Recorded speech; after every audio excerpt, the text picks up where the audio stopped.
The Gorlice offensive during World War I was initially conceived as a minor German offensive to relieve Russian pressure on the Austro-Hungarians to the south on the Eastern Front, but resulted in the Central Powers' chief offensive effort of 1915, causing the total collapse of the Russian lines and the retreat far into Russia. The continued series of actions lasted the majority of the campaigning season for 1915, starting in early May and only ending due to bad weather in October. Background: in the early months of war on the Eastern Front, the German 8th Army conducted a series of almost miraculous actions against the two Russian armies facing them. After surrounding and then destroying the Russian Second Army at the Battle of Tannenberg in late August, Paul von Hindenburg and Erich Ludendorff wheeled their troops to face the Russian First Army at the First Battle of the Masurian Lakes,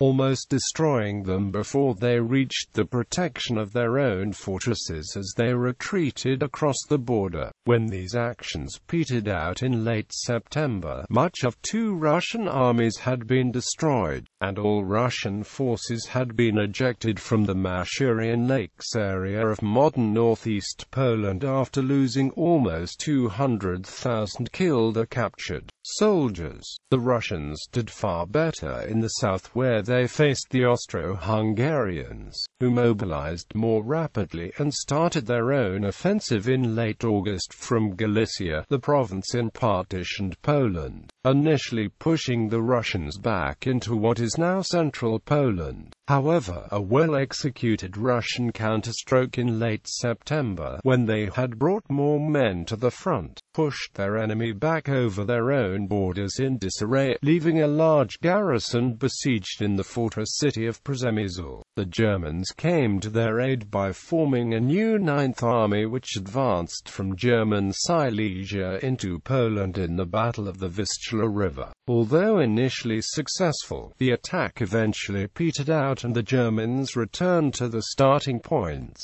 as they retreated, destroying the Polish railways and bridges to make it harder to invade German Silesia. The Russians repaired the damage and then were poised to invade. The German Ninth Army was redeployed to the north, allowing them to put serious pressure on the Russian right flank in what developed as the Battle of Łódź in early November. The Germans failed to encircle the Russian units, and the battle ended with an orderly Russian withdrawal to the east near Warsaw. The German occupation of Łódź, and the end of the immediate threat to Silesia. The breakthrough. In fierce winter fighting, General Franz Conrad von Hötzendorf, the chief of staff of the Austro-Hungarian army, attacked the Russians who had forced their way into the Carpathian passes in the south of Galicia. Both sides suffered appallingly, but the Russians held their line. By this time, half of the Austro-Hungarian army that had entered the war were casualties.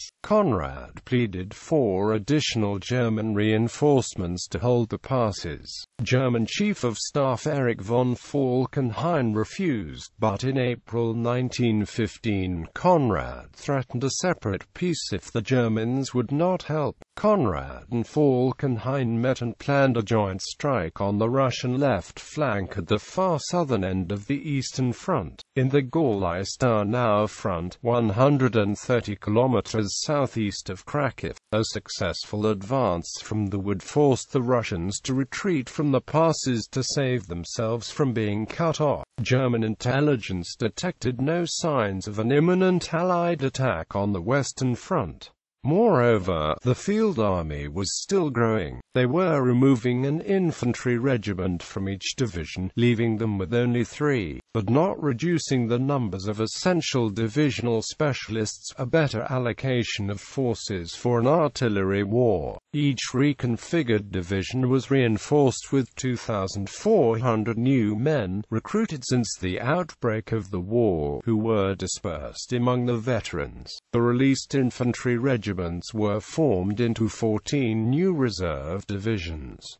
Conrad had to bow to Falkenhayn's conditions. The joint attack would be by an Austro-German army group commanded by German, whose orders from Falkenhayn would be transmitted via the Austro-Hungarian command. The group would contain the Austro-Hungarian Fourth Army under Archduke Joseph Ferdinand, an experienced soldier. The Germans formed a new 11th Army made up of 8 divisions trained in assault tactics in the west. They were brought east on 500 trains. The army was led by the former commander of the German 9th Army, General August von Mackensen, with Colonel Hans von Seeckt as chief of staff. Mackensen, whose political sensitivities had been polished as an adjutant to the Kaiser, would also lead the army group. They would be opposed by the Russian Third Army. Mackensen was provided with a strong train of heavy artillery commanded by General Major Alfred Ziethen, which included the huge German and Austro-Hungarian mortars that had crushed the French and Belgian fortresses. Airplanes were provided to direct artillery fire, which was especially important since ammunition was short on both sides.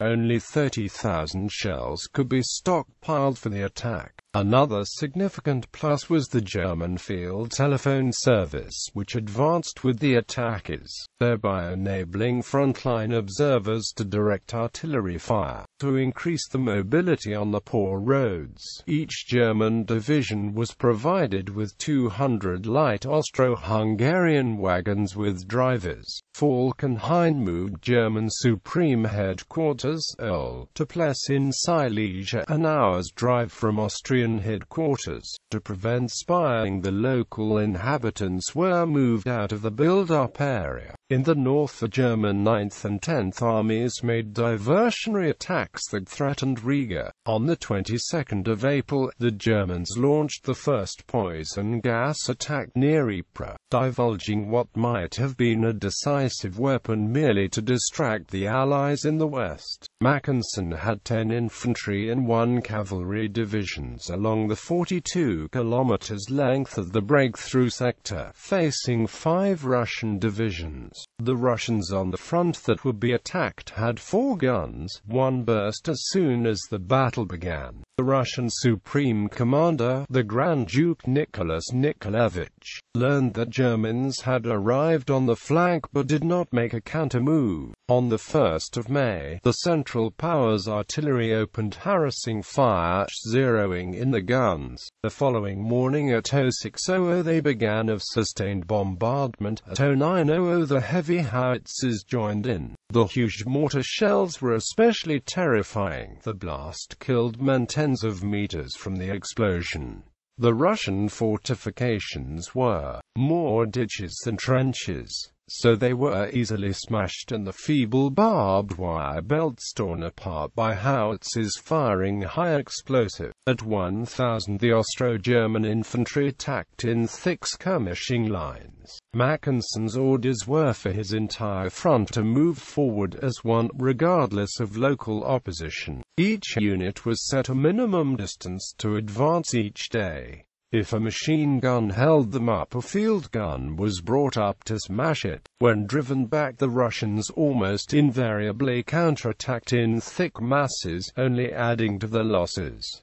Opposing forces: Central Powers, Austro-Hungarian 4th Army, Combined Division, Stoja-Steiner, 14th Corps, 9th Corps, in reserve behind 9th Corps, 31st Infantry Brigade, 11th Honved Cavalry Division. German 11th Army, Guards Corps, Austro-Hungarian 6th Corps, XXXXI Reserve Corps, Combined Corps, Neusel, in reserve, 10th Corps, Austro-Hungarian 3rd Army, 10th Corps, Russian 3rd Army, 9th Corps, 10th Corps, 24th Corps Infantry Regiment of 44th Infantry Division, 12th Corps Hussar Regiment, 21st Corps Regiment of 44th Infantry Division, 29th Corps Infantry Regiment of 44th Infantry Division and AMP 132nd Infantry Regiment of 33rd Infantry Division,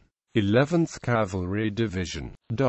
behind the Russian front lines, scattered across the rear of 3rd Army, 3rd Caucasus Cossack Division, 19th Infantry Regiment of 5th Infantry Division, 33rd Infantry Regiment of 9th Infantry Division, 167th Infantry Regiment of 42nd Infantry Division, Army Reserve, Brigade of 81st Infantry Division, 3 regiments of 63rd Reserve Division, Composite Cavalry Corps, 2nd Consolidated Cossack Division, 3rd Don Cossack Division.